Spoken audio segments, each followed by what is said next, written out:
પંચાયત સમાચાર 24 માં આપનું સ્વાગત છે। દેવગઢ બારિયાના ધાનપુર રોડ પર બેકાબુ બળદનો આતંક, રાહદારીઓ પર હુમલાના પ્રયાસોથી અફરાતફરી અને નાસભાગ મચી। દાહોદ જિલ્લાના દેવગઢ બારિયા નગરમાં આવેલા ધાનપુર રોડ વિસ્તારમાં એક બેકાબુ બળદે ભારે આતંક મચાવતા સ્થાનિક રહીશો અને રાહદારીઓમાં અફરાતફરીનો માહોલ સર્જાયો હતો।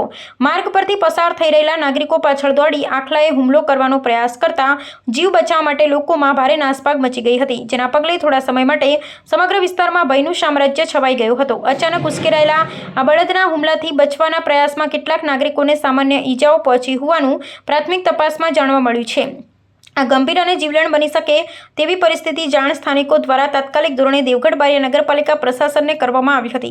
ઘટનાની ગંભીરતા પારખીને પાલિકાનો સંબંધિત સ્ટાફ ત્વરિત ઘટના સ્થળે દોડી ગયો હતો અને બેકાબુ પશુને સુરક્ષિત રીતે નિયંત્રણમાં લેવા માટે રેસ્ક્યુ કવાયત હાથ ધરી હતી। નગરપાલિકાની ટીમ દ્વારા લાંબી અને ભારે જહેમત બાદ અંતે આ બેકાબુ બળદને પકડી પાડી સફળતાપૂર્વક કાબૂમાં લેવામાં આવ્યો હતો। આ સમગ્ર ઘટનાક્રમમાં સદનસીબે કોઈ ગંભીર જાનહાનિ નોંધાઈ નથી, પરંતુ રખડતા પશુઓના ત્રાસને કારણે નાગરિકોની સુરક્ષા સામે ઊભા થયેલા પ્રશ્નો અંગે વહીવટીતંત્ર વધુ સઘન પગલાં ભરે તેવી વ્યાપક માંગ ઉઠી છે। આખલો પકડાઈ ગયા બાદ સ્થાનિક રહીશોને માર્ગ પરથી પસાર થતા વાહન ચાલકોએ હાશકારો અનુભવ્યો હતો।